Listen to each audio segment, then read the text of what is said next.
Tunasalimia kanisa yote mjina ya Bwana Yesu Kristo. Amen. Que Dieu nous bénisse tous. Amen. Na Mungu atubariki wote. Amen. Je vais prier. Nitaomba. Père Céleste, Baba kumbingu, merci. Asante. Tu nous aimes. Unatupenda. Merci. Asante. Tu manifestes ta grâce. Unaonesha neema yako. Merci. Asante. Pour le don de ton église. Juu ya zawadi ya kanisa yako. Pour le don de ton peuple. Juu ya zawadi ya taifa yako.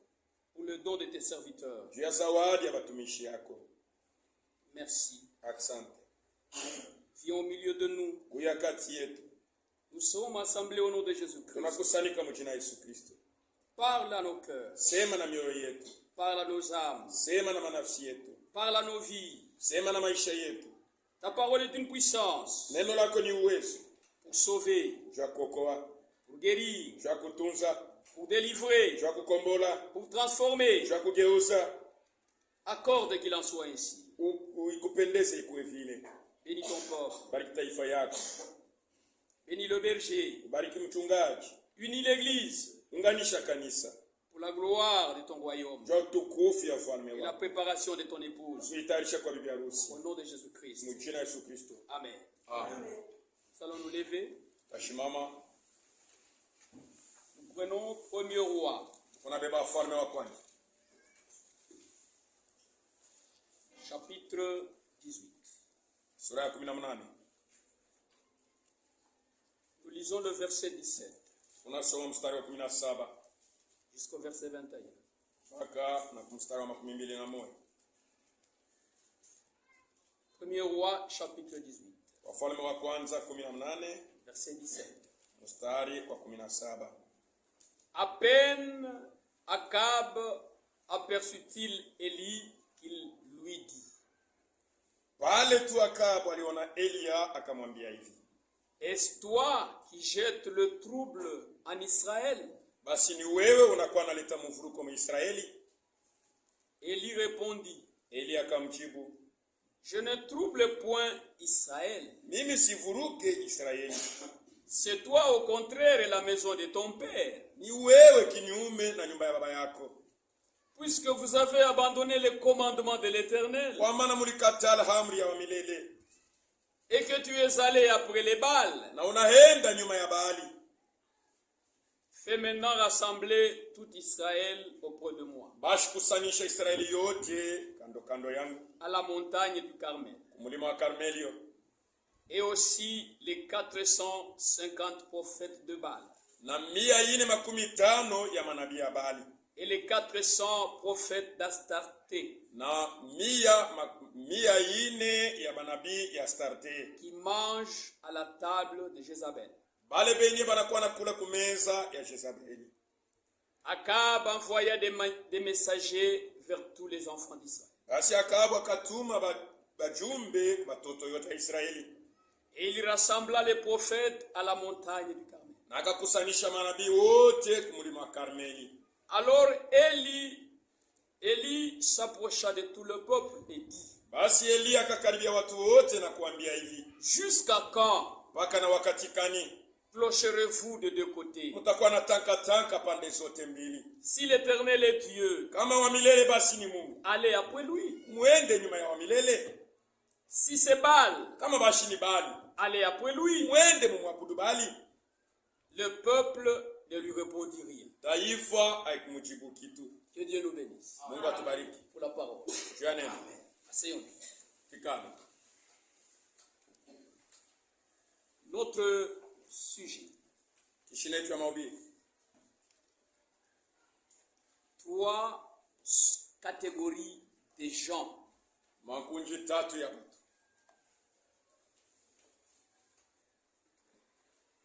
Partout où il y a assemblée de gens, Fashi yote ile bantu banakusanyika, il y a toujours 3 catégories de gens. ukupaka hii kunji 3 ya watu.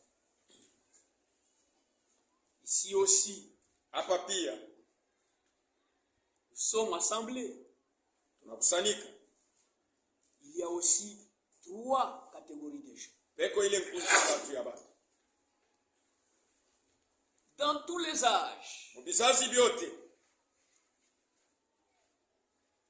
là où il y a un groupe de gens, fashi ene kwa nkunji ya batu, il y a toujours ces trois catégories de gens. kuku paka ima nkunji tatu ya batu. C'est depuis la Genèse Ni tangu mwanzo jusque dans l'Apocalypse. paka na kufunuo, Trois catégories de gens. kunji tatu ya batu. Et dans l'Apocalypse, Na mufunuo, le dernier livre, tabu ya mwisho, le livre de Révélation, kitabu ya ufunuo, le livre de prophétie, kitabu ya unabii, les trois catégories de gens ile nkunji tatu ya batu sont bien typifiées. peko nayonesha mzuri. Il y a la catégorie des bouillants, Kuko nkunji ya bale bakivukutu, il y a la catégorie des froids, kuko nkunji ya bale babaridi, il y a la catégorie des tièdes. na kuko nkunji ya bauvukuvuku. Ce sont des types prophétiques des catégories de gens. Ni kionesho katika unabii ya mankunji hii ya batu. Là où il y a une responsabilité à assumer, Fashi ile kwa madaraka ile bantu banapasha kutumikia, il y a toujours ces trois catégories de gens. kupaka ile nkunji tatu ya batu. Quand il y a des responsabilités à assumer, Kama kuna kwa madaraka ile tunapasha kukamata. quand il y a un devoir à accomplir, Kama kuko mapasho ya bitu vile tunapasha kutimiza. il y en a qui sont bouillants Kuko bale wenye kwa pour bakivukutu remplir le devoir, juu ya kutimiza ile mapashwa, pour assumer la responsabilité. juu ya kutumikia ile madaraka. Ils sont bouillants. Beko bakivukutu, Il y en a qui sont fous. kuko bale beko babaridi. C'est à eux de faire. Ni bonjo banapashwa, Ils savent que c'est leur devoir. banajua kwamba ni mapashwa yabo. La chose les concerne. Ile mambo inabangalia. Mais dans leur cœur, Lakini mioyo yabo ils sont froids. beko babaridi tu. Et il y a ceux qui sont tièdes. Kuko bale beko bauvukuvuku. Ce sont des types prophétiques. Inakuwa ni bionesho katika unabii. Et nous sommes un temps prophétique Na tuko mu wakati ya unabii. où les prophéties s'accomplissent. Ile maunabii iko natimilika. Où les gens accomplissent des prophéties. Ile bantu banakuwa natimiza unabii.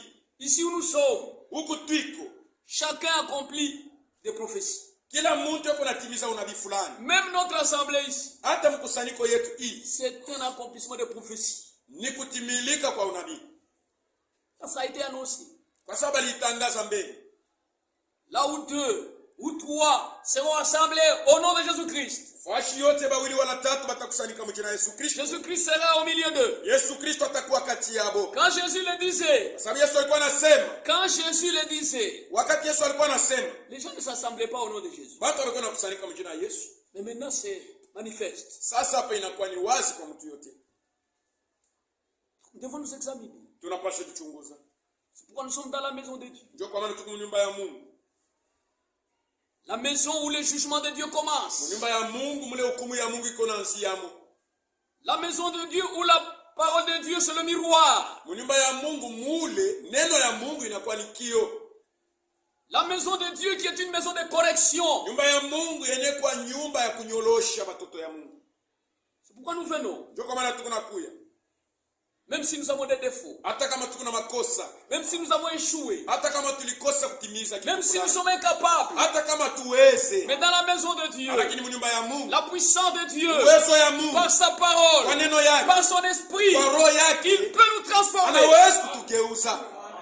Il peut faire de nous de nouvelles créatures. Anaweza kutufanya tunakuwa maumbile mapya. Il peut mettre à nous de nouvelles Anaweza dispositions. kuweka ndani yetu mania ingine mpya. C'est pourquoi nous venons. Ndio kwa maana tuko nakuya. La maison de Dieu, Nyumba ya Mungu c'est comme une forge. iko sawa vile ni fashi ile beko na chonga bantu. Là où le Saint-Esprit vient comme un feu. Mule Roho Mtakatifu eko na shuka kama moto. Il vient fondre Eko na kuya kuchoma na pour kuteketeza. donner une nouvelle forme. Tupate kukupatia umbo ingine. Parce que nous sommes nés pervertis. Kwa sababu tulizaliko benye kualabika. Et par la puissance de la parole et du Lakini kwa Saint-Esprit, uwezo ya neno na roho yake. nous sommes convertis. Tuko tunageuka. Oui. Kweli. C'est pourquoi nous venons dans la maison de Dieu. Sio kama tuko na kwa nyumba ya Mungu. C'est dans une carrière. Ni fashi mchapo. Là où on rassemble des pierres. Mule beko na kusanisha mawe. Parce que Jésus a lancé l'invitation. Kwa maana Yesu alileta mwito. Venez tel que vous êtes. Kujeni paka vile mwiko. Même si vos péchés sont rouges, venez. Hata kama mazambi yenu na kwa mwekundu kujeni. Venez. Kujeni.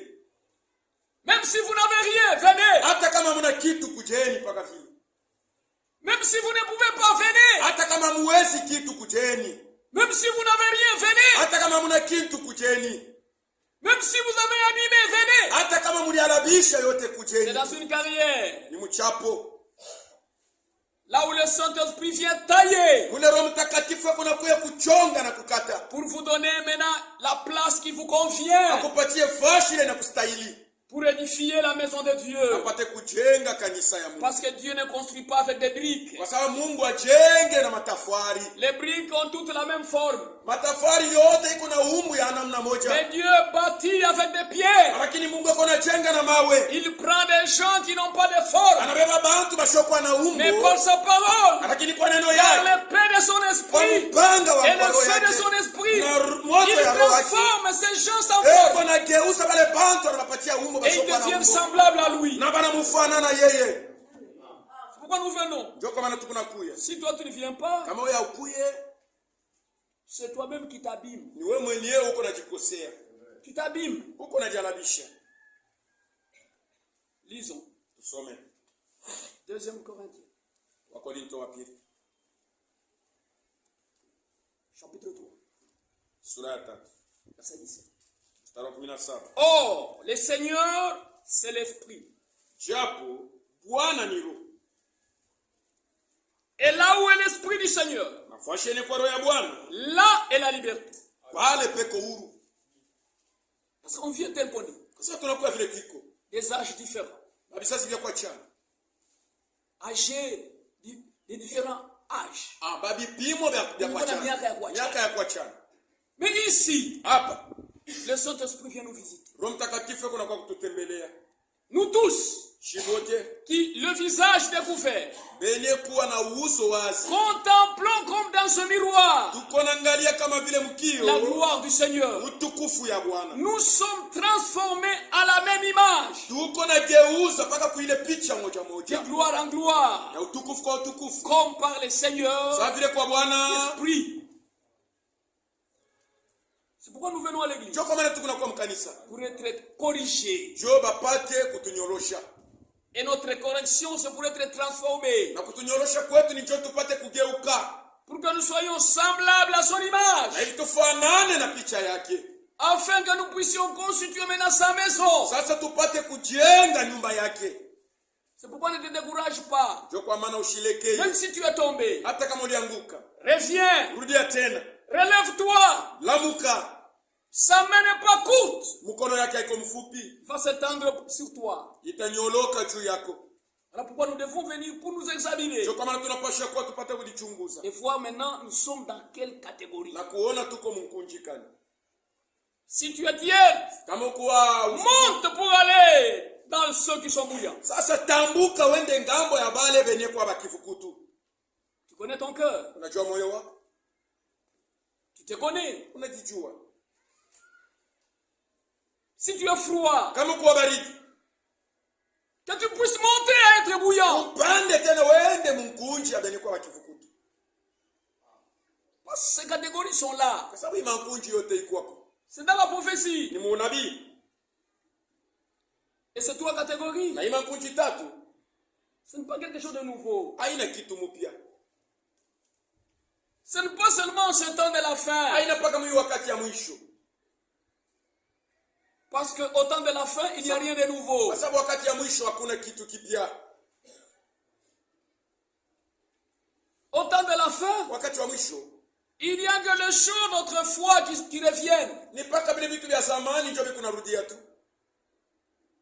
Parce que derrière les choses, Kwa sababu nyuma ya vitu il y a un esprit. kuroho fulani. Les gens meurent, Bantu weko nakufa mais les esprits ne meurent pas. lakini ile maroho ikufuake.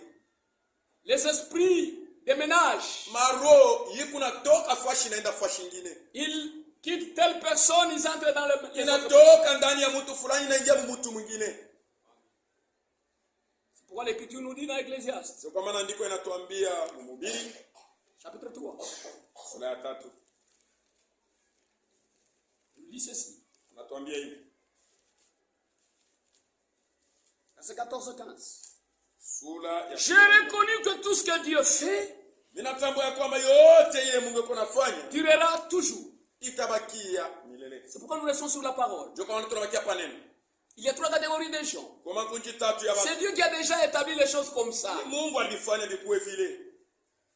Qu'il n'y a rien à y ajouter. Na hakuna kitu ya kuongeza Et rien à en retrancher. na kitu ya kutosha. Et que Dieu agit ainsi Na Mungu yuko anatenda hivi afin qu'on le craigne. hivyo pate kumongopa. Maintenant écoutez au verset 15. Mstari wa 15. Ce qui a déjà été, Ile ilikuwaka c'est ce qui sera. ndio ile itakuwa tena. Et ce qui sera Na ile itakuwa a déjà été. ilikuwa kako. Et Dieu ramène ce qui est passé. Mungu yuko anarudisha ni vile vishapita. Il n'y a rien de nouveau. Hakuna kitu kipya. La catégorie dans laquelle tu es, Mungu ile wiko il y en a déjà d'autres qui ont été là. kuko wengine walikuwa kama. Si tu peux quitter de cette catégorie dans une autre, Kama unatoka mwile nkunji uko unaingia mkunji. il y en a d'autres aussi qui avaient pu quitter dans cette catégorie pour être dans une Kuko autre. wengine na walitoka kama mkunji mmoja wanaingia mkunji ya watu wengine. C'est ainsi que nous avons lu Ndio vile tunasoma du temps d'Élie, wakati ya Elia quand Akab était roi d'Israël. wakati Akaba alikuwa mfalme wa Israeli. C'est dans l'Ancien Testament. Ni mwagano la kale. Dans ce temps-là, Mwile wakati le temps d'Élie, wakati ya Elia il y avait 3 catégories de gens. kulikuwa mankunji tatu ya watu. Et ce temps-là d'Élie, Na mwile wakati ya Elia, ce temps-là d'Élie ile wakati ya Elia doit revenir au temps de la fin itarudia tena wakati wa mwisho. dans lequel nous vivons. Mwile wakati tiko. Parce que Dieu a promis au temps de la fin Sasa Mungu alilaka wakati wa mwisho la venue du prophète Élie. kukuja kwa ule nabii Elia. Parce que les mêmes esprits Sababu ile maroho moja moja qui étaient du temps d'Élie ilikuwa avec le wakati roi wa Elia na Akab, mfalme Akaba. ce sont les mêmes esprits qui sont à l'œuvre au Ndio temps de maroho la moja fin. moja iko natenda kazi wakati wa mwisho. Et en ce temps-là, Na mwile wakati il y avait 3 catégories de gens. kulikuwa makunji tatu ya watu. Parce qu'il y avait 2 puissances qui s'affrontaient. Kwa sababu kulikuwa mawezo mbili ilikuwa napiganishana. Et là où il y a 2 puissances qui s'affrontent, Nafasi yenye kwa mawezo mbili iko napiganishana. il y aura toujours 3 camps. Kutakuwa paka makunji tatu. Il y a ceux qui seront pour, Kuko bale bataitikia, il y en a ceux qui seront contre, kuko bale batakatala, il y en a qui seront neutres. kuko bale batakuwa katikati. C'est comme ça. Chofi. Quand Dieu est à l'œuvre, Kama Mungu yuko natenda, il y en a qui seront pour, kuko bale batakubali, il y en a qui seront contre, kuko bale bataikatala. il y en a qui seront neutres, Kuko bale batabakia katikati sans position. bila kuwa na msimamo. C'est ce qui est arrivé du temps d'Akab. Ndio ile ilifikia wakati wa Akaba. Quand il y avait un bras de fer Wakati kulikuwa mkokotano entre Élie, le kati ya Elia, prophète, nabii envoyé de Dieu, mwenye kutumwa na Mungu, et Akab, na Akaba un roi religieux, mfalme wa dini, il y avait bras de fer. kulikuwa mkokotano. Akab s'attaquait à Élie. Akaba alikuwa anapiganisha Elia. Tu troubles le peuple d'Israël. Huku navuruka taifa la Israeli. La même accusation. Ile mastaki moja moja. Élie l'a retourné à Akab. Elia alirudia pia Akaba. Ce n'est pas moi qui trouble Israël. Aina mimi navuruka Israeli. C'est toi, Akab. Ni wewe Akaba. Avec la maison de ton peuple. Na nyumba ya taifa. Tiraillement. Balikuwa na kokotana. Un bras de fer. Kulikuwa kokotana. De puissance. Mauweze kuna kokotana. 2 camps. makampi mbili, un bras de fer. mkokotano. Et au temps de la fin aussi. Na wakati wa mwisho pia. Pourquoi Dieu a promis? Jani Mungu alilaka. Parce que les mêmes esprits sont à l'œuvre. Sasa maroho moja moja iko natumika. Il a promis, je vous enverrai Élie le prophète. Alilaka nitamitumia Elia nabii. Avant que vienne ce grand jour. Mbele ile siku mkubwa kuja. Pour qu'il puisse ramener les cœurs des enfants. Jopate kurudisha mioyo ya watoto kumioyo ya baba yabo. Parce qu'au temps de la fin, wakati wa mwisho, les gens ont abandonné la foi. Bantu baliachilia imani. La foi qui a été apportée au sein une fois pour toutes. Ile imani ilipewa kwa matakatifu mara moja kwa lote. La foi de la parole de Dieu. Ile imani ya neno la Mungu. La foi qui a les fondements scripturels. Ile imani yenye na misingi ya a maandiko. été abandonnée dans le monde. Baliachilia dunia mzima. C'était devenu une foi hybride. Inakuwa ni imani ya on a mélangé les choses dans l'église. Banachanganisha vitu mkanisa. Mais Dieu a promis au temps de la fin. Lakini Mungu alilaka wakati wa mwisho. D'envoyer Élie le prophète. Akatuma Elia nabii. Pour ramener le cœur des enfants au cœur des pères. Pour ramener les véritables croyants à la véritable foi de la parole.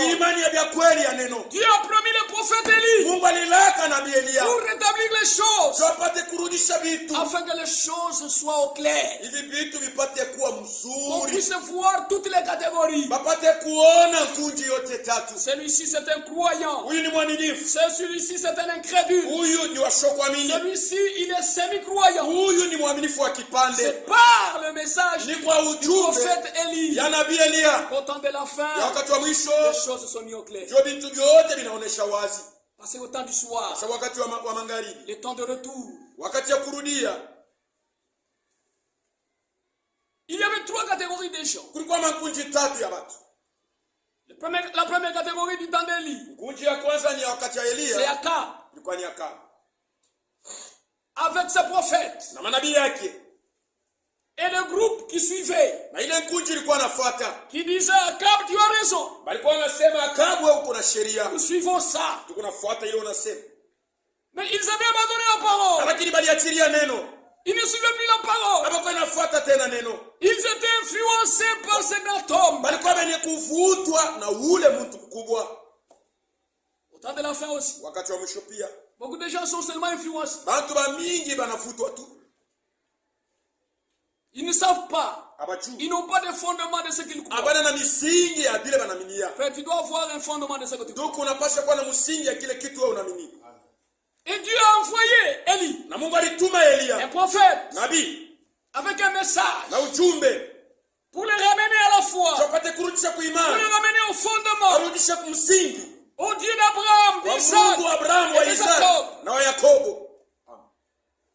Et ils étaient une minorité. Parce que tous étaient emportés par l'influence d'Akab. Ils ont impressionné. Dans le message d'Élie lui-même. Soyez certains de Dieu. Paragraphe 4.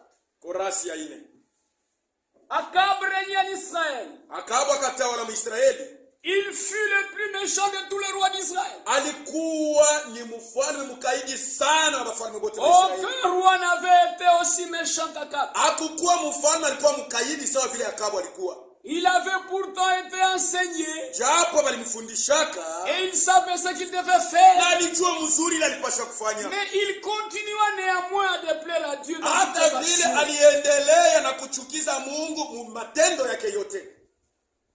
Et au temps de la fin aussi, la Bible est à la disposition de tout le monde.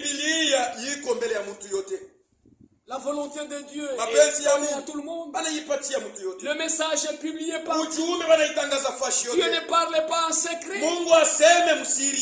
On n'a plus besoin d'aller à l'université pour connaître la parole. La parole est donnée partout. Mais comme du temps d'Akab, les gens continuent néanmoins à déplaire à Dieu dans toutes les actions. Et puis lors de son mariage, au lieu d'épouser quelqu'un parmi son peuple,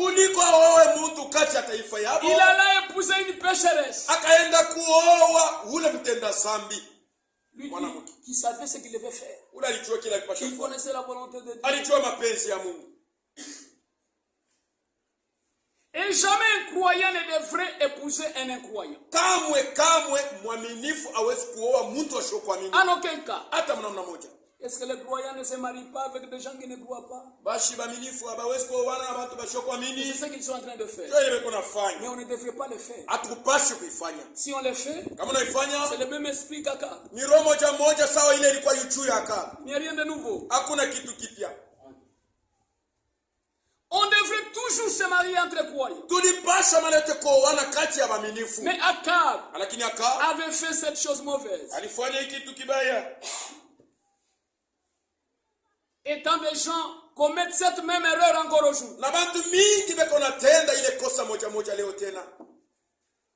Et les peuples, Na taifa, les prêtres, baprete, leurs ministres na ba ministre babo avaient succombé à cette grande revendication populaire. bali anguka kuile kutaka kwa bantu mingi kwa ile wakati. Quand la parole est abandonnée, tout le monde suit ça.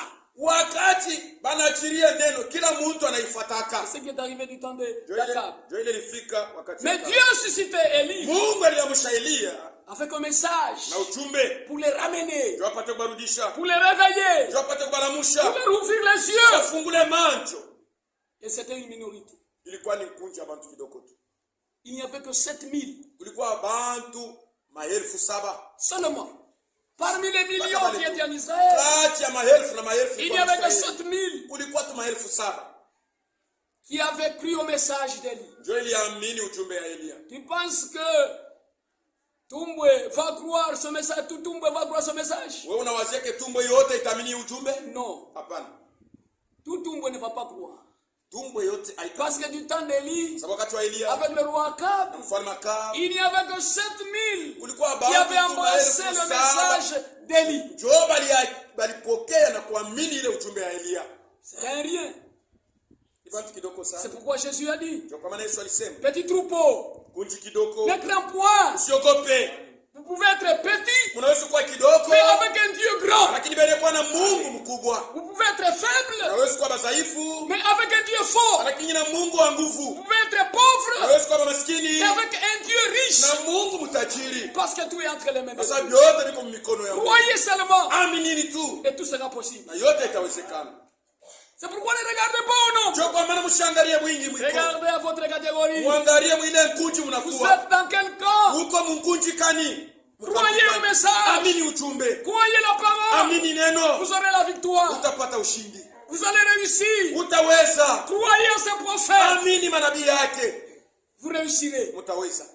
Oui, mon frère. Kweli ndugu yangu. Et puis il y avait la troisième catégorie. Na kulikuwa nkunji ya tatu. C'est le peuple. Ni taifa.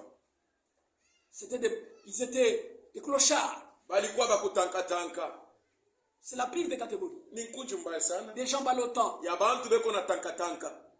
Ce sont des gens qu'on peut facilement attirer vers le mauvais côté. Ni bantu bale banaweza kuvuta kwa mwepesi tu ngambo ya mubaya. Revenons à cette écriture-là. Turudieni kuila andiko. Numéro 18. Wafalme wa kwanza 18. Verset 21. Mstari wa 21. La troisième catégorie. Kunji ya tatu. Elle est même ici. Iko hapa tena. Parce qu'il n'y a rien de nouveau. Hakuna kitu kipya. Parce que ce sont les mêmes esprits. Ni maroho moja moja. Alors Élie s'approcha de tout le peuple Sasa ili akakaribia nkunji yote. et dit, Na kusema jusqu'à quand mpaka wakati gani tu? clocherez-vous des deux côtés? Utakuwa na tanka pande zote mbili. Si l'Éternel est Dieu, Kama basi wa milele ni Mungu, allez après lui. mwende mumwabudu wa milele. Si c'est Baal, Kama ni Baali, allez après lui. ufuate Et Baali. le peuple ne lui répondit Na pas. taifa haikumjibu. Il ne savait pas. Haikujua. Faut-il suivre le camp du roi? Basi tufuate kampi ya mfalme. C'est lui quand même qui dirige. Kwa sababu ni yeye tu anakuwa anaongoza nchi. Alors, est-ce qu'on va suivre cet homme Élie avec son message? Basi tufuate huyu mtu Elia na ujumbe yake. Quand même, Dieu l'utilise, il fait des miracles. Mungu ako namtumia kazi. Tunaona miujiza iko nafanya. Cette troisième catégorie, c'est la pire. Hii nkunji ya tatu iko ya mbaya Nous zaidi. ne devons pas être des gens ballotants, Hatupashi kukuwa bantu bakutanka pande zote. comme des enfants, Sasa vile watoto emportés à tout vent de bele doctrine. kubebwa na mpepo yote ya mafundisho ya msingi. Nous devons avoir deux pieds fondés dans la parole. Tunapaswa kuwa na miguu yote mbili yenye kushimama imara mneno. Déjà ferme. Bantu benye kushimama Nous imara. savons ce que nous croyons. Tunajua kile Ce que tunaamini. nous attendons. Kile tukunaongojea. Et ce que Dieu fait avec Na nous. kile Mungu akonafanya nasi. Nous devons savoir ça. Tunapaswa ijua. Si tu ne sais pas, tu seras Kama ballon. uijua utakuwa kutankatanka. Tu seras dans cette catégorie de Utakuwa pieds. mwile nkunji ya bantu ba ufukufuku. Un pied dehors, un pied dedans. Yinje mkulu mwingine ndani. Écoute ce que le message nous dit. Shikia kile ujumbe inasema. Dans la plus grande bataille jamais livrée. Muvita mkubwa ila bayapiganaka. Paragraphe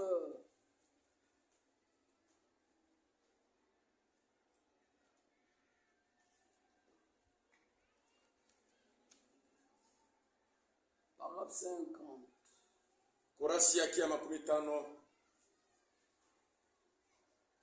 Il nous dit ceci. natuelezea hivi.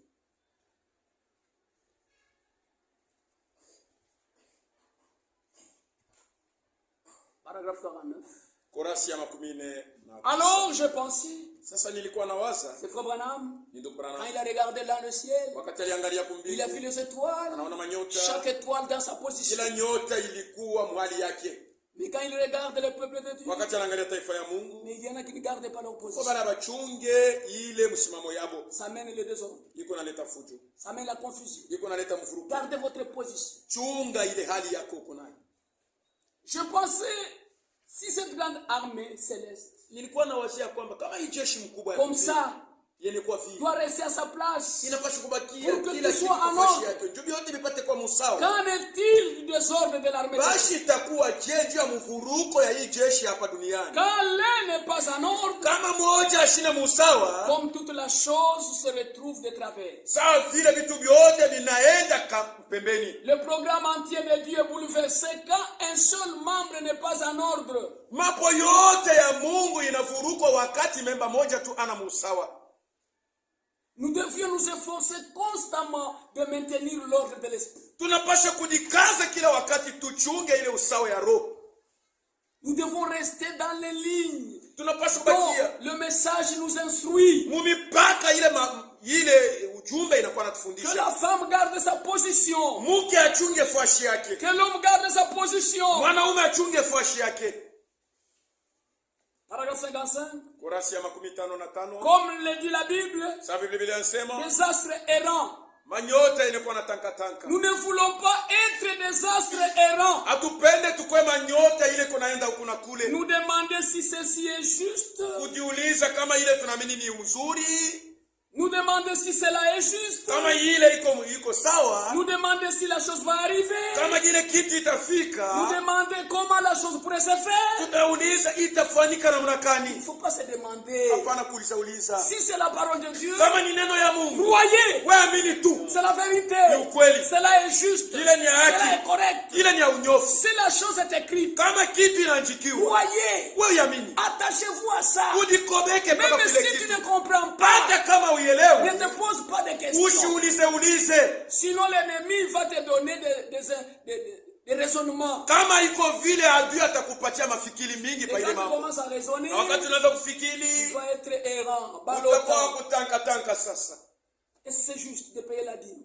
Basi inakuwa ni haki kulipa chekumi. Et ce frère, vraiment, chaque jour aller à l'église. Basi ni mzuri, ni kweli kwenda kila siku kanisa.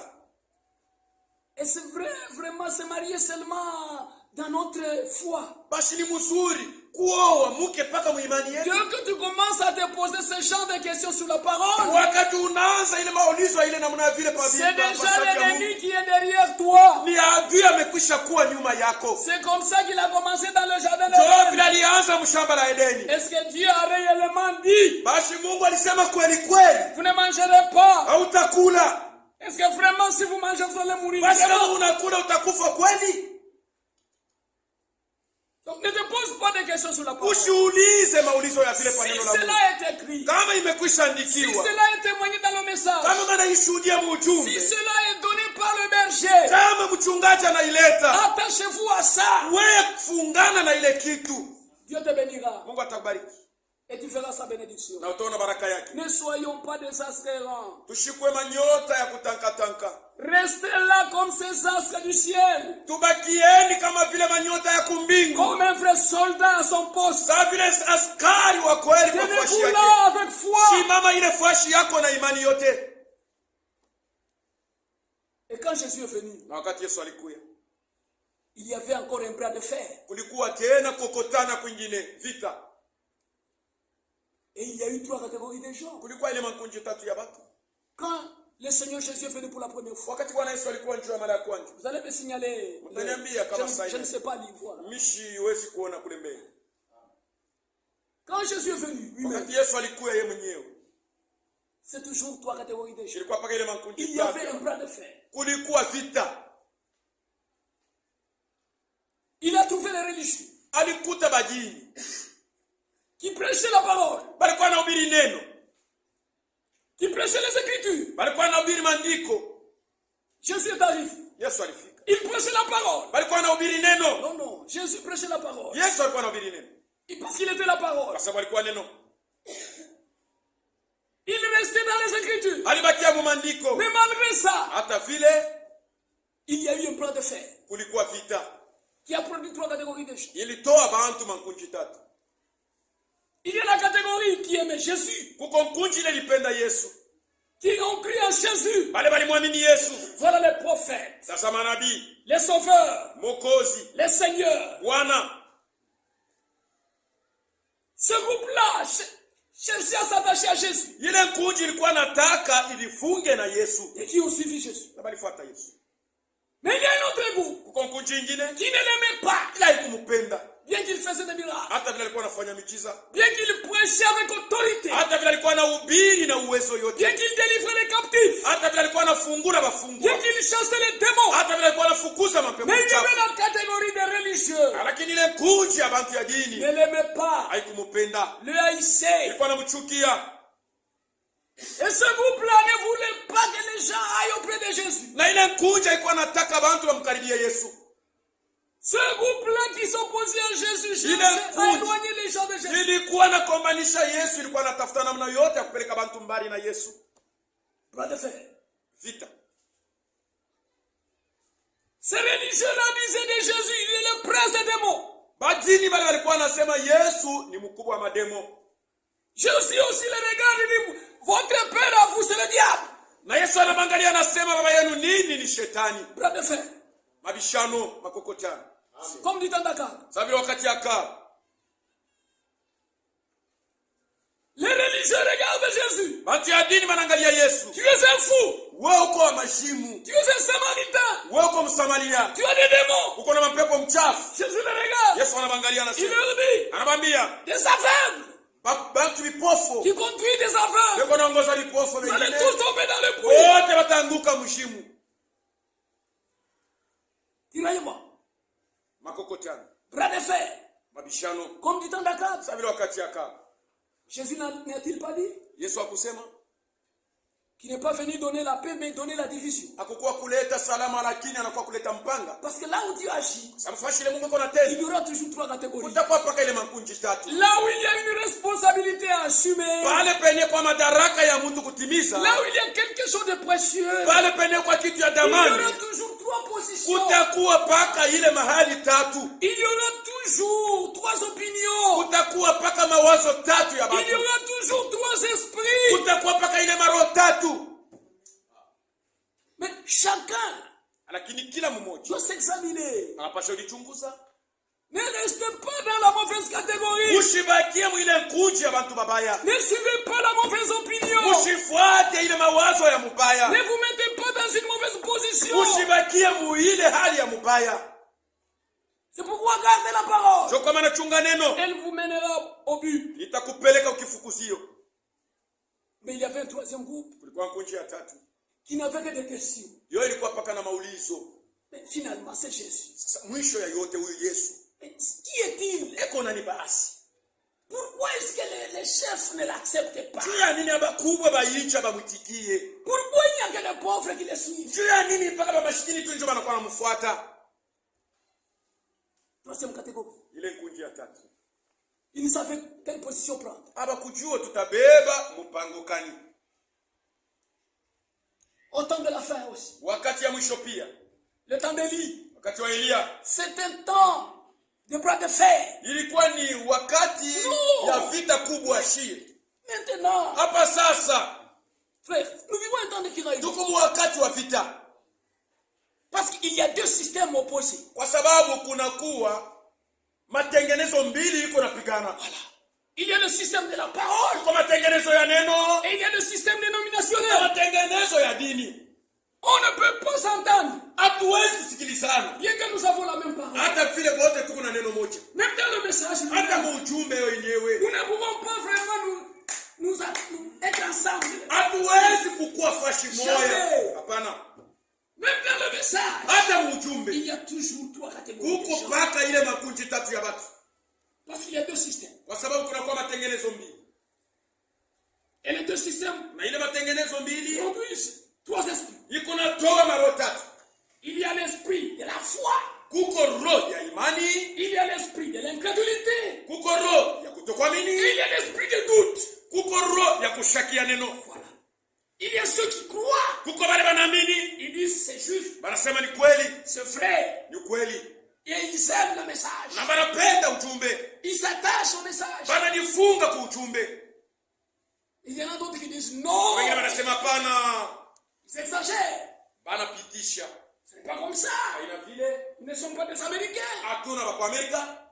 Non, le message n'est pas un message américain. Ujumbe aina ya watu ya Amerika C'est le message d'Élie, ni ujumbe ya Elia, selon la promesse. patana malako. Mais il y en a qui sont dans l'esprit de doute. Sasa kuko bale beko muroho ya mabishano ya kushakia neno. Le message est quand même bien. Ujumbe iko mzuri, Quand même, est-ce que vraiment il faut suivre tout? basi inapasha kuamini tu vyote vile Le na message, il faut le voir en entièreté. ujumbe unapasha kuamini yote vile iko. Écoute ce que le message nous dit. Shikia kile mjumbe kuna sema. D'après vous, de quoi s'agit-il? Basi kufuatana na wewe, hii inafanya kusema nini? Paragraphe 130. Korasi ya 113. C'est comme cela que les messages. Ndio vile ujumbe iko. Vous pouvez sympathiser avec lui Unawezi kufurahikia hii ujumbe et dire na kusema c'est vrai. ni kweli. Mais vous devez le prendre pour vous-même. Unapasha kuichukua ikuwe yako tu binafsi. Pour devenir une partie de lui. Tu upate kwa sehemu ya ile ujumbe. Amen. Amen. Alors, Pale sasa, le message et vous ne faites un. ujumbe na wewe mtakuwa tu ni kitu moja. Voilà la bonne catégorie. Tazama sasa kuji ya mzuri. Il faut être un avec le message. Unapasha kuwa mtu moja na ile neno. Comme Jésus a dit. Sawa vile Yesu alisema. Comme Paul a dit. Sawa vile Paulo alisema. Comme le Saint-Esprit a dit. Sawa vile Roho Mtakatifu alisema. Vous êtes des lettres écrites, Muko mabarua yenye kuandikiwa. lues et connues de tous les hommes. Ile inasomewa na inajuliwa na bantu Donc bote. on vous voit, Wakati banakuona, on lit le message. banasoma ujumbe. On voit le message Banaona ujumbe. dans votre habillement, Kuvala kwako, votre chevelure, nyele yako, votre peau, ngozi yako, vos ongles, makucha vos yako, manières. namna yako ya kutenda. Qu'on puisse lire le message. Basome ujumbe. C'est l'objectif de ce message. Ndio kifukuzo ya Yehudi. Parce qu'on doit être un avec le message. Tunapasha kuya shena ujumbe, tunakuwa kitu moja. Devenir une partie du message. Tunakuwa sehemu yenye kuwa ya ujumbe. Amen. Amen. Mais il y a deux systèmes. Lakini kwa matengenezo mbili. Lisons seulement ce qui nous est dit. Tusome ile banatuambia huko. Paragraphe 91. Korasi ya 91. Deux systèmes. Matengenezo mbili. L'un des deux est le véritable. Matengenezo moja ni ya kweli. Et l'autre est un système perverti. Hii matengenezo ingine ni ya kualabika. L'un des systèmes est la parole de Dieu. Matengenezo moja pa hii mbili ndio yenye kuwa neno la Mungu. C'est ce qui est juste. Ndio yenye kuwa ya haki. Et c'est à cela que nous devons tendre. Na ndio kule tunapaswa kufikia. Toute parole d'homme est un mensonge. Neno yote ya mtu ni ya bongo. Et notre système est dénominationnel. Ile matengenezo ingine ni ya dhehebu. Que nous avons aujourd'hui. Ile tukunayo leo. Formant un conseil des églises. Yenye kwa natunga muungano wa makanisa. Est une chose fausse. Ni binti ya bongo. toutes les dénominations matengenezo yote vont se retrouver dans le Conseil mondial des églises. itaenda kupatana muile matengenezo ya dunia mzima ya makanisa. À cause de ces deux systèmes, qu'est-ce qu'il y a? Kwa sababu hii matengenezo mbili ni mambo kani kwako sasa. Remarque paragraphe 101. Remarquez que quelques-uns croient à la parole. Mwangalie mzuri ya kwamba kuko mmoja beko na mili neno. Alors que d'autres croient à l'interprétation dénominationnelle. Na wengine beko na amini matafsiri ya masehebu. Et d'autres encore, watu wengine tena par cette confusion, kupitia ifujo ne savent pas quoi croire. abajue bataamini nini. Il y en a des gens qui ne peuvent pas venir voir le message. Kuko bantu bale abajue namna kwa Ils ne peuvent pas venir. abawezi kukuja kuamini. Ici, il y a les tonnéristes, il y a des nouvelles lumières, il y a tel tabernacle. Ça mène la confusion. C'est comme ça que ça doit être. C'est correct. C'est dans la prophétie. Pour que chacun manifeste la profondeur de son cœur. Si tu es de Dieu, Dieu t'attirera chez lui. Si tu n'es pas de Dieu, la profondeur t'amènera chez les dieux. Personne ne te dira. Voilà ce qui est juste. Mais le Saint-Esprit te convaincre. Parce qu'il y a trois esprits. Il y a le Saint-Esprit. Quand il travaille, il produit la nouvelle naissance. Il t'amène à être parole. Oui, il te donne la nature de la parole. Et il y a l'esprit religieux qui te donne tout simplement une couverture, une connaissance des choses de Dieu, mais qui ne te donne pas la nature. Mais le Saint-Esprit, quand il vient en toi, il te donne la nature divine. La nature divine. Il te donne le caractère de Christ. Tu deviens une nouvelle créature. Tu deviens une partie de la parole. Parce que la parole est mère. L'esprit est vie. Mais l'esprit religieux te donnera la connaissance. Tu connaîtras les choses de Dieu, mais sans te donner la nature. La nature divine. Et il y a le troisième esprit. C'est l'esprit païen qui n'accepte pas la parole de Dieu. Mais l'esprit religieux prend une partie des choses de Dieu, une partie des choses de Dieu. Disons ce que le message dit. Qui est celui-ci?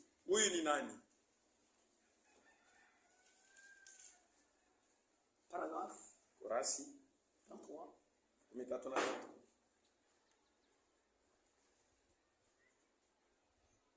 Généralement, paragraphe 32, vous agissez selon l'esprit qui est en vous. C'est ce qui motive votre vie. La vie qui est en vous fait de vous ce que vous êtes. Quand des hommes et des femmes prétendent être des chrétiens, et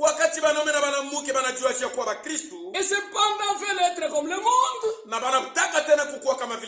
il y a quelque chose qui cloche quelque part. En effet, nous ne sommes pas de ce monde. Si nous sommes des chrétiens, nous avons un esprit céleste. Et notre esprit vient d'en haut. C'est lui qui dirige nos vies et nos pensées. Il s'agit d'un amour pieux et fraternel. Une vie pure. Ce sont des gens honorables et respectés. Voyez, ce sont des gens honorables et respectés. Parce que cette parole vient nous rendre honorables. Et oblige les autres à nous respecter. Si tu crois cette parole, le monde sera obligé de te respecter.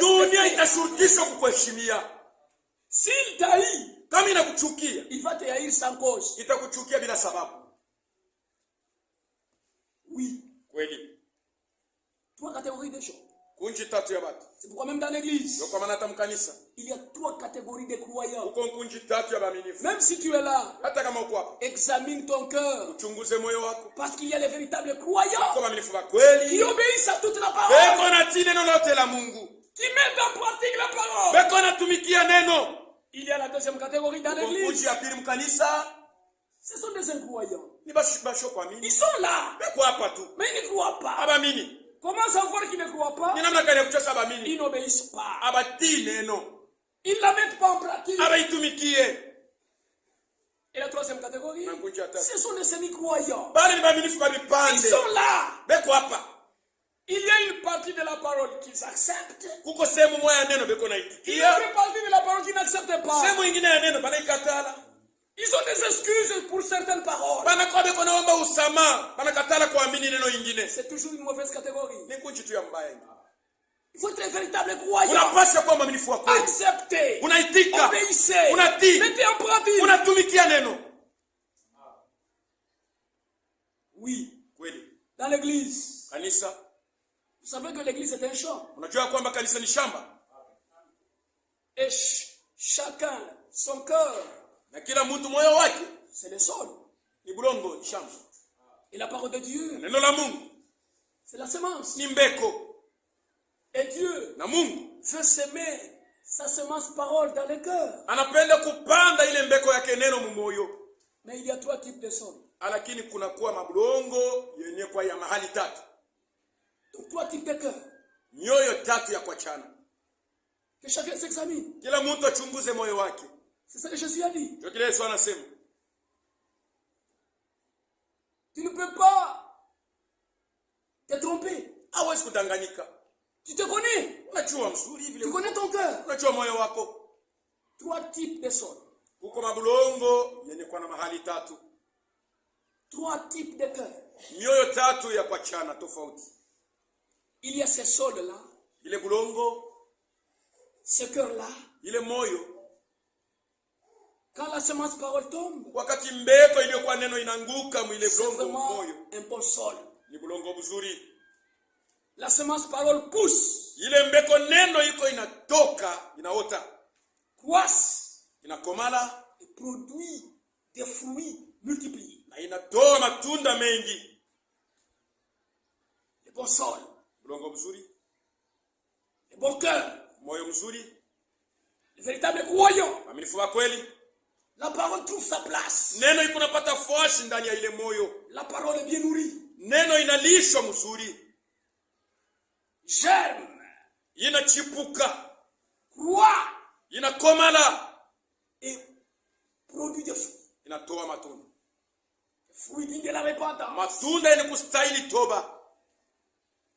Fruits de lumière. Matunda ya mwangaza ya nuru. Fruits de justice. Matunda ya waki. Fruits de paix. Matunda ya salama. Le fruit de l'esprit. Matunda ya roho. Voyez, Unaona? celui qui a le Saint-Esprit, Ule kuna Roho il Mtakatifu. le manifestera par le fruit de l'esprit. Ataonesha matunda ya roho. Et pour avoir le fruit, Ndio pate kuwa na matunda. il faut d'abord que la semence soit sémée. Inapaswa bapande mbeko. Les gens réclament l'amour, la paix, Mbeko naomba la joie. mapendo, salama, furaha. Ce sont des fruits Ni du matunda Saint-Esprit. ya Roho Mtakatifu. Et pour qu'il y ait fruit, d'abord la semence. Nanjo upate ile tunda, inapaswa bapande mbele mbeko. Et pour que la semence produise des fruits, Nanjo ile mbeko itoe matunda, elle doit être sémée, inapaswa kupandwa, trouver un bon sol, inapata bulongo mzuri, croître, inakomala, arriver à produire. njo inatoa matunda. Il faut être un bon sol. Inapaswa kwa bulongo mzuri. Mais il y a la deuxième catégorie des sols. Kuko bulongo mwingine, C'est un sol où la semence tombe, ni mbulongo bule mbeko ikianguka, ça croît très bien. inakomala mzuri. Non, ça pousse bien. Iko na chipuka mzuri. Mais qui n'arrive pas à porter de fruits. Lakini haikomale njo kutoa matunda. C'est un échec. Kule ni kukosa, ni kuharibika. Tu cultives, tu plantes, Unapanda mbeko, mais ça ne produit pas de fruits. lakini haitoi matunda. C'est un échec. Ile unapitisha Quand wakati. on plante, c'est pour arriver à la récolte de fruits. wakati unapanda ni juu upate kuvuna. Et quand Dieu sème sa parole, Kama Mungu anapanda neno lake, c'est pour produire le fruit du Saint-Esprit. juu itoe matunda ya Roho Mtakatifu. Est-ce que vous en avez? Basi mko nayo? Un sol là, Bule bulongo encombré de d'épines, bwenye kwa na miba, encombré de pierres. bwenye kwa na mawe, La semence tombe, bulongo bunaanguka, ça pousse, unaota mzuri, mais ça n'arrive pas à porter de fruits. lakini ile mbeko haifikie kutoa matunda. C'est un type de sol, Ni bulongo nabo wa ile hali, un type de cœur. ni moyo na ila namuna. Nous allons lire. Tutaisoma. Et la troisième catégorie des sols, Na nkuji ya tatu ya bule bulongo, c'est un sol où la semence, même si elle tombe là, ni bule bulongo hata kama mbeko inaangukia hapo, ça ne pousse même pas. haiwezi hata kuota. Il y a de ces cœurs-là, Kuko ile mioyo, même s'il reçoit la parole, hata kama inapokea neno che, il ne manifestera pas la vie de la parole. haitaonesha uzima wa neno, Pas même un signe. hata alama tu bule ya neno. Lisons et nous Haitaonekana. allons nous arrêter là. Tusome na tutashimamia pale. Nous lisons deux écritures, Tunasoma maandiko mbili. Luc et Matthieu. Luka, C'est Jésus qui parle. Yesu anasema.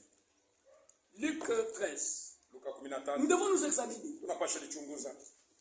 Ton cœur, Moyo wako, mon cœur, moyo wangu est dans quelle catégorie? uko kunjikani. Le bon sol, Ulongo mzuri, où la semence pousse, ule mbeko iko na ota, croît na komala, et porte de fruits. inatoa matunda.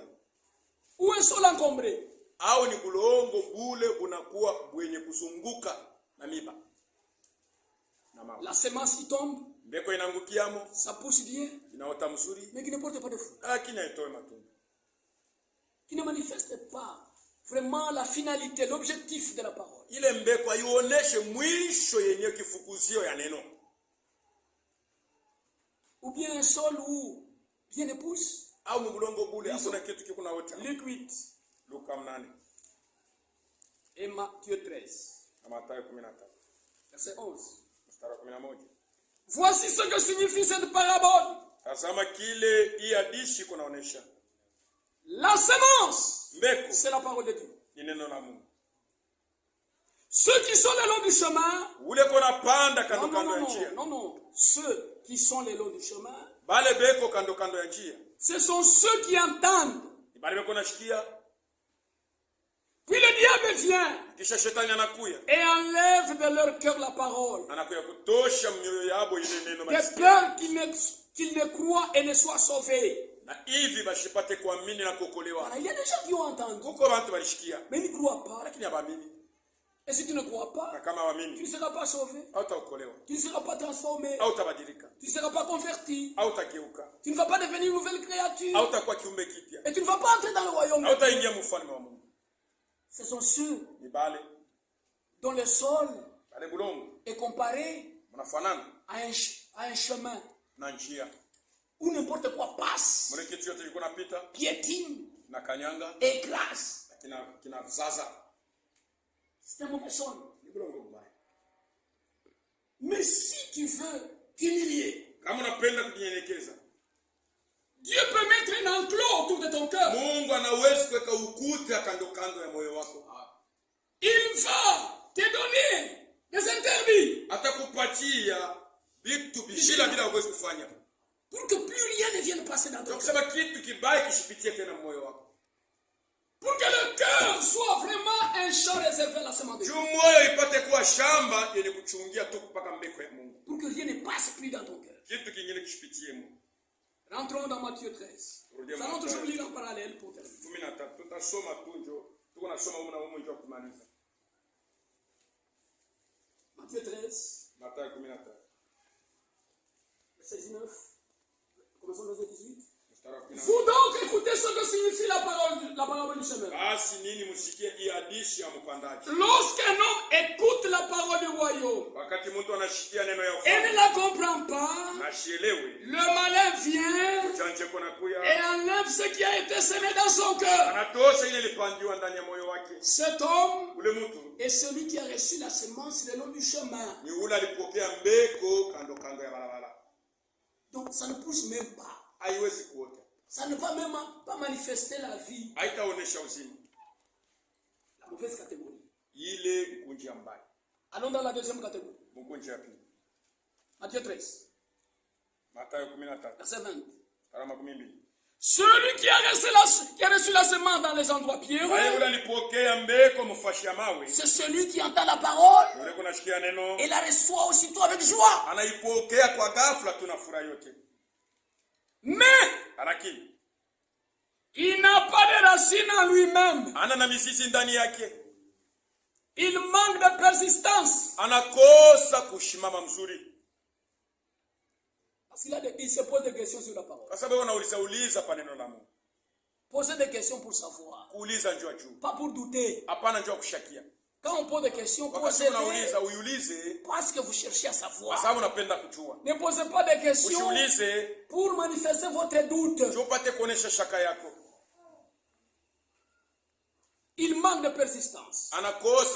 Et dès que survient une tribulation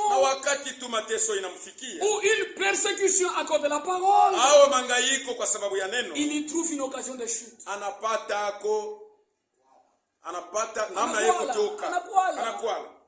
Il y a des gens qui s'achoppent de la parole. C'est un mauvais sol. Il a bien cru. Nous avons marché avec lui dans la foi. Mais un petit problème surgit. Oh, moi on ne me visite pas. Moi on ne m'aide pas. Moi on ne me connaît pas. Oh, cette église, je ne sais pas le tribalisme. Tu n'as pas cru pour un autre. C'est toi qui as été appelé. Et tu as trouvé ces gens. Tu ne connais pas ce qui est en eux. Comme on ne connaît pas ce qui est en eux. Il n'y a que Dieu qui te connaît. Continuons. Ils sont nombreux ces gens. Les sols où la semence pousse, mais qui n'arrivent pas au fruit. Ceux qui sont comparés au sol pierreux et aussi au sol épineux. Verset 22. Celui qui a reçu la semence parmi les épines, c'est celui qui entend la parole, mais en qui les soucis du siècle et la séduction des richesses étouffent cette parole et la rendent infructueuse. Les soucis de la vie, la séduction des richesses, ce sont des épines dans les cœurs, qui est le sol. Si ça est là, même si tu reçois la parole, ça va pousser, ça va manifester la vie. Pendant un temps, on verra, il croit. C'est vraiment un croyant. C'est vraiment un frère. C'est vraiment une soeur. C'est vraiment un serviteur de Dieu. Mais avec le temps, il rétrograde. Avec le temps, il devient comme une carcasse le long du chemin. Ce frère ici, il prêchait. Cette sœur ici, c'est avec elle que nous avions commencé notre église. Mais voilà qui est maintenant là-bas en faisant de la joie. Cette sœur, elle chantait très bien. Cette sœur ici, maintenant en pantalon. Oui, les soucis du siècle. La séduction des richesses. Alors, Luc, rentrons en Luc 8 pour voir cette deuxième catégorie. Les sols épineux et pierreux. Ce sont des prophéties qui se manifestent. Mais maintenant, nous devons nous examiner. S'il y a des pierres dans ton cœur, il y a des épines. Venez ici chez le grand cultivateur. Il va défricher ça. Et Dieu lui-même mettra un enclos autour de ton cœur. Oui. Il va veiller sur toi. Si toi-même tu deviens conscient Kama wewe de la mwenyewe responsabilité que tu as. unajua ile madaraka uko nayo kuhusu neno. Paragraphe 13. Korasi ya Ceux qui sont sur le roc, bale beko pa mwamba ce sont ceux qui, lorsqu'ils entendent la parole, ni bale wakati wanashikia neno la reçoivent avec joie, wanaipokea na furaha, mais ils n'ont point de racines. lakini hapana na mizizi. Ils croient pour un temps Banaamini tu kwa muda kidogo et ils succombent au moment de la tentation. na banaanguka wakati ya jaribu. Ce qui est tombé parmi les épines, Ile ilianguka kati ce ya sont miba. ceux qui ont entendu la Bale parole, walishikia neno s'en vont banaenda et la laissent étouffer par les soucis, banaachilia hii neno ipate kufinikwa na mangaiko les richesses na utajiri et les plaisirs de la vie. na Michezo michezo ya furaha ya maisha, furaha ya maisha. maisha. Et ils ne portent point de fruits Abatoe qui viennent à matunda. maturité. Ile itakomana, La vie, ils l'ont manifesté, banaonesha uzima, mais les fruits. lakini matunda haina. Maintenant, la troisième catégorie, Kunji ya tatu des sols, ya bulongo, le bon sol, bulongo les mzuri, bons cœurs. moyo mzuri. Verset 15. Sura 15. Ceux qui est tombé dans la bonne terre, Lakini ile ilianguka mlongo ce mzuri sont ceux qui, ni bale bo ayant entendu la kwa parole, kushikia neno avec un cœur honnête na moyo wa unyofu et bon, na moyo mwema, la retiennent beko na ichunga et portent du fruit Abana sawa avec vyote. persévérance. katika kuendelea. Voilà. Il faut persévérer Unapaswa kuendelea jusqu'à la fin. mpaka na mwisho. C'est celui qui persévérera Unatendelea jusqu'à la mpaka na fin. mwisho, Il sera sauvé. ndio ataokolewa. Pas seulement tu crois, tu es Haina sauvé. unaamini unabakia tu mpaka No, vile no. na mzembe. Tu crois, Unaamini c'est une semence. ni mbeko. Petite comme un grain de sénégal. Kambeko kaloko tu Et kanaingia. ça doit passer par un processus. Kanapasha sasa kupitia C'est mkukomana. à toi de persévérer. Wewe unapaswa kuendelea. Continue à recevoir la pluie de la Uko naendelea parole. kupokea mvula ya neno. Continue à recevoir la lumière du soleil de la Unaendelea parole. kupokea ile nuru ya jua. Tu continues à recevoir les soins de la parole. Unaendelea kupokea matuzo ya Et tu neno. persévères. Na unaendelea. Rentrons dans Matthieu 13, Turudie Mathayo 13. verset 23. Mstari wa 12. Celui qui a reçu la semence dans la bonne terre, Ule alipokea mbeko mlongo mzuri. c'est celui qui entend la parole Ule kunashikia neno et la comprend. na anaielewa. Il dit ça c'est Dieu. Anasema huyu ni Mungu. Ça c'est pour moi. Hii ni yangu. C'est Amen. Ni amena. Ça c'est juste. Hii ni ya haki. J'étais dans le faux. Nilikuwa mbibaya. J'étais dans l'erreur. Nilikuwa mkosa. Mais ça, Sasa hii c'est correct. ni ya kweli. Voilà le bon sol. Njoo bulongo mzuri. Il porte du fruit. Niko natoa matunda Et un grain en donne 100, un autre 60, un autre 30. na mbeko moja inatoa 100, nyingine 60, nyingine 30. Vous voyez ces trois Naona catégories? hii makunji tatu. Même quand il y a des responsabilités, à Hata assumer, kama kuna kwa madaraka ile tunapasha il utii. y a ceux Ukubali.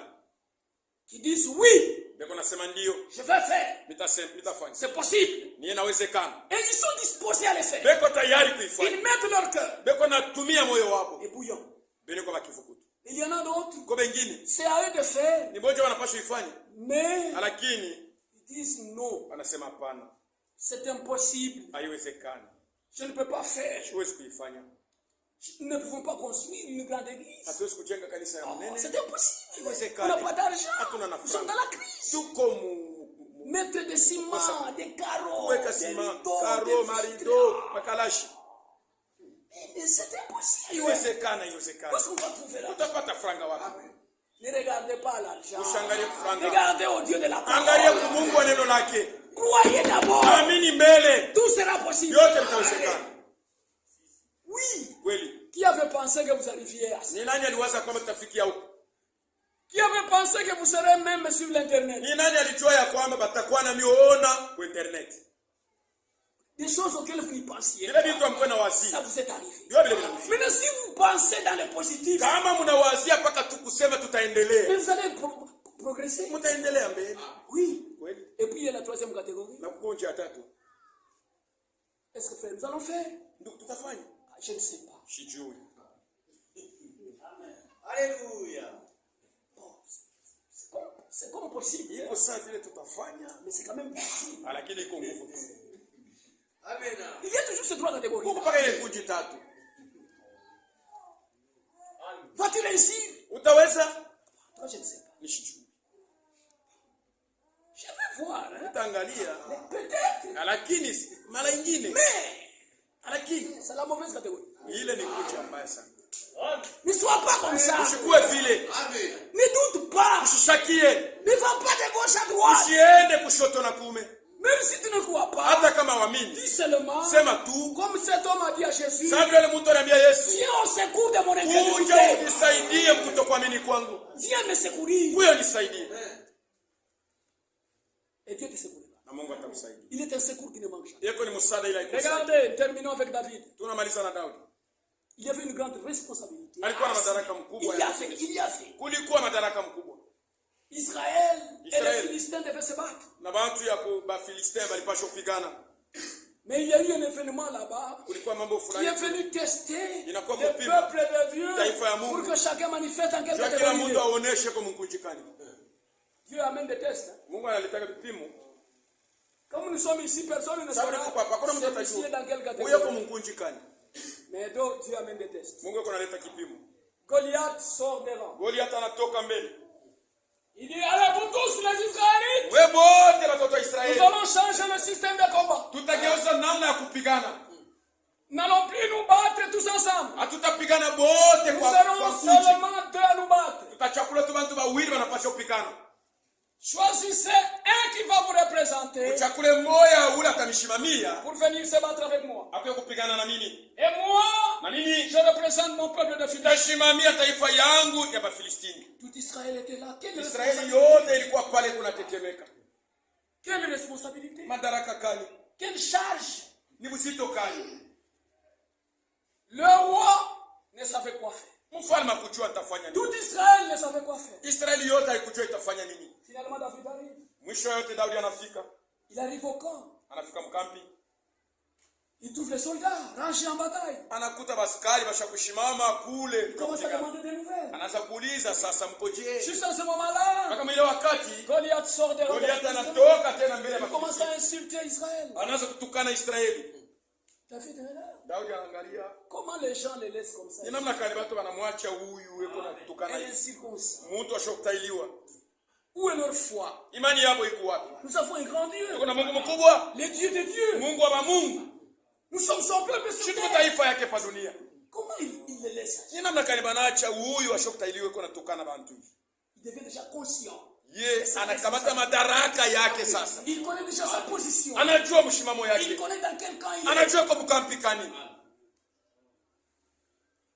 Il commence déjà à s'enflammer. Anaanza kuwaka waka. Comment déjà à bouillir. Anaanza kuwaka. Anaanza kuchemuka. Yuko anachemuka. Comment c'est déjà à bouillir? Anaanza kuchemuka chemuka. Alors il me pose la question. Anabauliza. Bon, maintenant si quelqu'un le frappe, Sasa kama mtu anapiga huyu mtu, c'est lui qui vient nous taquiner. ni yeye anakuwa kutuchokoza. Maintenant si quelqu'un le frappe, Kama mtu ampiga, qu'est-ce qu'on fera de lui? matamfashia. Parce que je ne vais pas me battre pour lui. Mimi sipende kupigana kwa bure tu. Et nous ne croyons pas pour rien. Hatuamini kwa bure. Même quand Dieu a appelé Abraham, il Hata n'a kama pas Mungu appelé aliita pour Abraham rien. hakumuita kwa bure. Même quand il a dit à Pierre, quitte tes filets, ta pirogue, Wakati aliambia c'est pas pour Petro, rien. acha makila yako banduku yako na vyote kuya kwangu, hakumuita bure. Même quand il nous a dit ne vous mariez pas en dehors, il ne nous a pas dit ça pour rien. Hakutuambia, upala alituambia mshuowe nje ya bashokwa ya bantu wenye kuamini akutuambia bure. On lui dit, mais si quelqu'un le frappe, Kama utampiga sasa. on va l'honorer cet homme. Ule mtu batamheshimisha. Même le roi Hata mfalme ne prendra plus les taxes de son père. hataanza tena kuchukua ile Moi, palata. moi, Mimi je vais le battre. tampika. Quand son grand frère Eliab a entendu Wakati ça, Eliabu anasikia, parce qu'il était le huitième dans la famille. alikuwa wa munane mjamaa yako. Mais son grand frère Eliab, Mkubwa yake Eliabu, il était dans une autre catégorie, ule alikuwa avec mkuja un watu autre wengi. esprit. Mwenye kwa na roho nyingine. Il vient lui dire, mais toi, Wewe, comment tu es venu ici? unakuja hapa D'ailleurs, kufanya tu n'es nini? même pas un soldat, Au na tu n'es taskari, pas un prédicateur. au na mhubiri, Comment tu exhortes les gens? uko na uonya bantu je. Comment tu pries? Uko na omba je. Frère, la prière c'est pour tout le monde. Maombi ni ya bantu wote. Chasser les démons c'est pour tous les Kufukuza pepo croyants. mchafu ni bantu wote wanapaswa kumwandama. Imposer les malades c'est à tous ceux qui Uweke croient. mikono ni wote Les wanaamini. signes accompagneront ceux qui Ni croient. maalama itasindikiza wote Il ne wanaamini. faut pas seulement attendre les prédicateurs. Hapana kuongojea mpaka Si tu mahubiri. crois c'est ta charge. Kama unaamini ni kazi yako. Si tu me trouves malade, Kama toi, unajikuta mgonjwa wewe, viens m'imposer huyo les mains. uniweke mikono. Hapana kufanya sawa vile Elia. Fais de David. Fanya kama Daudi. C'est ta catégorie. Ile ni mkunji mule unakuwa. Dieu n'a pas d'autre main. Mungu ana mikono ingine mikono yako tu. Il n'a pas d'autre argent, c'est ton argent. Ana na franga ingine ni yako franga. Il n'a pas d'autre force, c'est ta force. Ana na nguvu ingine ni nguvu yako. Amenez ici et les gens Uilete à hapa. l'œuvre ici. Na juu yote uitumikie. Amenez votre argent ici. Leta franga yako hapa. Et le monde verra Dieu à l'œuvre Na ici. dunia itaona Mungu ako anatenda kazi hapa. Eliab a découragé son frère. Eliab alikuwa analegeza ndugu yake Il y mikono. a toujours une catégorie qui décourage. Uko paka mkunji ile kuna legeza wengine. Qui regarde à l'impossible. Iko naangalia kuila iwezekani. L'impossible est là. Ila iwezekani iko hapo. Mais il y a un Dieu qui rend Lakini kuko possible. Mungu ule anawezesha yote. Et puis il y avait le troisième, c'est le roi lui-même. Mfalme yeye. C'est le troisième catégorie. Njoo kunji ya tatu. Lui n'a pas découragé. Yako akumlegeza Daudi.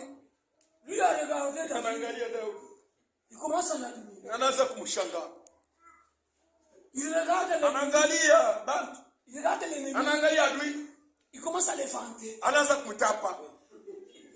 Il regarde David. Anaangalia Daudi. Il l'admire. Anamshangaa. Mais tu es un petit. Shuku mtoto. Tu ne sais pas combattre. Au kupigana vita. Tu n'es pas un soldat. Au askari. C'est toi qui dis que je ne suis pas un Wewe unasema sina askari. Mais moi je suis un soldat. Mimi niko askari wa Yesu. Et le commandant c'est mon père. Na ule mwenye kwa jemadari ni baba yangu. Mon père me connaît. Baba yangu ananijua. C'est pourquoi il m'a responsabilisé d'aller garder les brebis. Ndio kwa maana nilipatia madaraka ya kuchunga kondoo. Il y avait des ennemis qui voulaient dévorer les brebis. Kulikuwa maadui walipenda kuharibisha kondoo ya baba Et yangu. l'ennemi est venu comme un lion. Na adui alikuwa kama simba. Toi qui penses que moi je ne suis pas un Wewe soldat. unawazia kwamba sina askari. Wewe unaweza kupigana na simba. Moi je me suis battu contre Mimi les lions. niligombana na Je simba. l'ai tué. Mimi namuua. Je lui ai arraché la Mimi tête. nanyang'anya Et tu kondoo. penses que ce Philistin, Unawazia kwamba huyu il va résister? hata Je vais simama. lui couper la tête. Nitamkata kichwa. C'est une médecine. Anaangalia. Tu n'es pas un soldat. Lakini hauna Tu n'as askari. pas d'expérience. Au una tuna.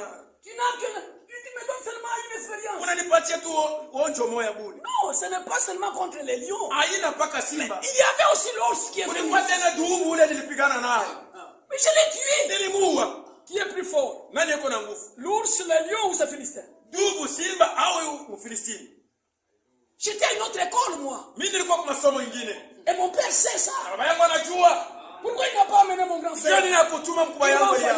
Ananituma mimi. Même ici, Attends. enfant, mon père, c'est mon père qui m'a envoyé. Kuvita huku ni baba yangu ananituma tena. Est-ce qu'on envoie les enfants au front? Anatuma kama watoto C'est kuvita. toi qui me voyais enfant. Ni mwewe unaniona mtoto. Moi, je suis un soldat. Mimi niko Je askari. connais ma position. Mimi najua Je na connais Mungu. mon contre ce Philistin. Napigana na wewe Mfilistini.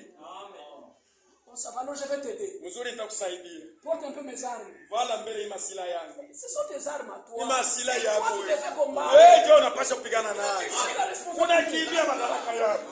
Je ne veux pas combattre avec toi. Sipende kupigana na masila yako. Je veux combattre avec mes armes. Ninapenda kukombana na masila Laisse-moi yako. comme Dieu m'a formé. Uniache mpaka vile Mungu alinituma. Parce que Dieu Mungu ne bâtit pas avec des briques. ajengake na matafari. Il ne nous fera pas tous de la même manière. Hatutakuchonga shi bote mnamna moja. Et nous ne prêcherons pas de la même façon. Hatutahubiri bote mnamna moja.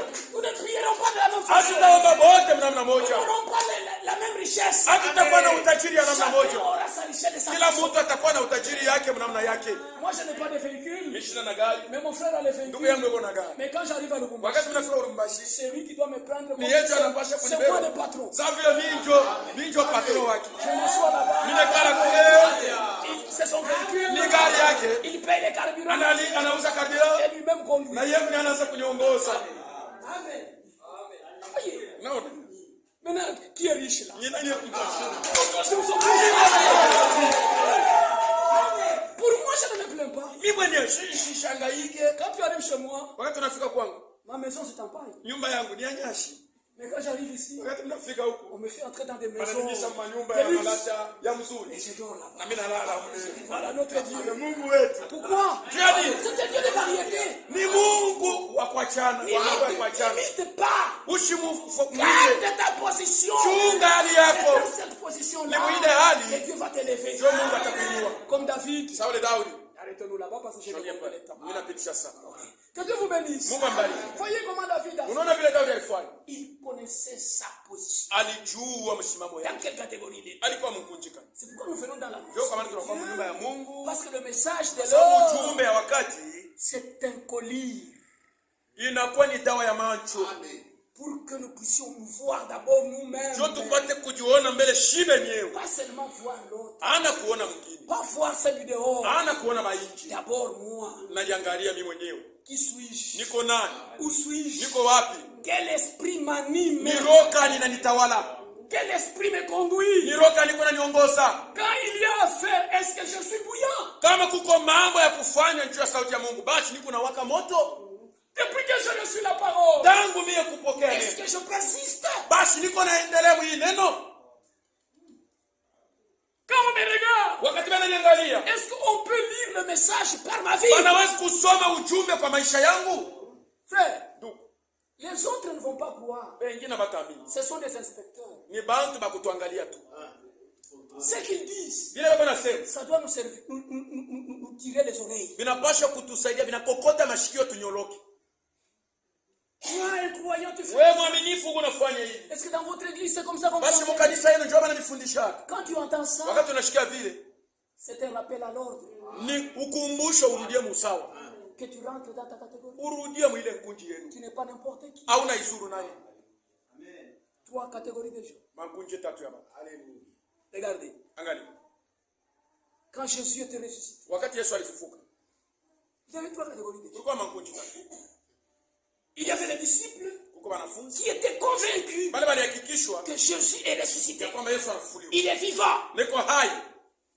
Mais les grands du monde, Lakini bakubwa ba inchi, eux, refusaient. wao walikuwa nakatala. Qu'est-ce qu'ils ont dit, les Walikuwa grands? wanasema nini bakubwa? Non! Hapana. Ces disciples sont venus dérober son corps. Wanafunzi yake wanakuwa kuiba mwili wake. Publié partout dans la ville. Mutangaze mumuji yote vile. Celui qui verra le corps, le cadavre de Jésus, Unataona tu maiti ya Yesu fasi fulani, qu'il vienne nous dire. akuye kutuambia. Et nous allons lui donner 500 000 dollars. Tutamupatia 1,500 ya Parce dola. que ses disciples ont dérobé son Kwa corps. sababu wanafunzi yake banaiba mwili Et wake. ils ont menti qu'il est ressuscité. Analanda kwamba anafufuliwa. Où est-ce qu'on a vu quelqu'un Ni mourir? wafuasi kani baliona mtu Il a été anakufa. tué comme cela. Banamuua vile Qui est ressuscité? kisha anafufuliwa. D'ailleurs, on lui disait, Alikuwa anasema, si tu es fils de Dieu, kama descends de uko mwana wa là. Mungu shuka Et kule. nous allons croire en toi. Tutakuamini. Mais il a échoué. Il Alikosa. est mort. Alikufa. Maintenant, ses disciples, Sasa wanafunzi dans yake leur ruse, Mungu janja sont babo venus dérober le corps. banakuwa kuiba mwili. Maintenant, le peuple entend ça. Sasa taifa inashika vile. Mais où est la vérité? Ukweli uko wapi? Les disciples disent qu'il est ressuscité. Wanafunzi wanasema anafufuliwa. Les grands, les autorités disent on a dérobé son corps. Bakubwa wanasema banaiba mwili wake. La troisième catégorie, Kuja tatu ce sont les gardes, ni wale wachungaji, les soldats askari. qui étaient des témoins. Wale walikuwa washuhuda. Quand il est ressuscité, Wakati alifufuliwa, ils l'ont vu. wanamuona. Comment il est sorti de la tombe? Vile alitoka mkaburi. Il a renversé la pierre. Vile alitosha jiwe. Et l'éclair est là. Na éclairé. mwangaza yote Et ils sont ilikuwa. tombés complètement. Banaanguka pale. Et ils ont couru Banakimbia. jusqu'auprès des autorités. Baya kuba kubwa. Ils sont allés témoigner. Banashuhudia. Vraiment, Kweli kweli. cet homme-là, Ule mtu il est ressuscité. anafufuliwa. C'est vrai. Kweli. Mais ne témoignez pas de Lakini ça. usishuhudie vile. Si vous témoignez comme Kama ça, unashuhudia ils vile, auront honte. tutakuwa na haya. Prenez l'argent. Wewe Frank, Et dites, mseme ces disciples wanafunzi yake sont venus la nuit. banakuwa usiku. Ils ont dérobé le corps. Banaiba mwili. Mais s'ils nous demandent, Kama wanatuuliza, mais c'est des soldats, mwe mko baskari. comment les civils? Bantu bashokuwa na Ils sont masila. venus dérober le corps comment? Banakuwa kumiba mwili je tutasemaje? Amen. Et puis vous êtes des soldats. Na mko baskari. Comment vous avez dormi alors que vous étiez au poste? Nije munalala lakini mwe mlikuwa kufuashia kazi. Donc même si vous posez cette question, Hata wanauliza vile. ceux qui poseront ces questions, Bali watauliza vile. nous allons les emprisonner. Tutawafunga. Parce qu'ils sont contre Kwa sababu l'autorité. wewe unapiganisha mkubwa wa nchi. Ça va. Alors maintenant les soldats, Sasa baskari ils ont un double langage. beko na misemo ya mara mbili. À voix basse, ils disent, Chini chini beko nasema il est ressuscité. alifufuliwa. Il est ressuscité. Alifufuliwa. À haute voix, ils disent, Sauti kubwa beko nasema les disciples l'ont wanafunzi yake wanamwiba. Alléluia. Et les gens les regardent. Na watu wanaangalia. C'est quel genre de soldats? Mungu baskari batie mwe. Les civils viennent vous voler. Wale basi vile wanakuwa kumiiba maiti. Mkonye. Alifufuliwa. Regardez même la l'argent. Angalia tafuranga balisho. Il y a des gens comme ça, Kuko bantu vile. comme Judas. Sa Judas. Il est de Jésus. Eko ngambo ya Yesu. Il est aussi avec les Eko pharisiens, tena bafarisayo. les ennemis de Jésus. Ba dui ya Il Yesu. y a des gens qui sont du Kuko message, bantu beko kujumbe. mais qui nous trahissent. Lakini beko na Il y a des tukose. membres de l'église ici Eko memba kanisa qui hapa. vont parler en mal de Eko nenda l'église. kusema juu ya kanisa. Que Dieu te fasse miséricorde. Mungu akufashie neema. Que Dieu vous bénisse. On s'arrête là pour aujourd'hui. Tunashimamia pale juu ya leo. Hallelujah.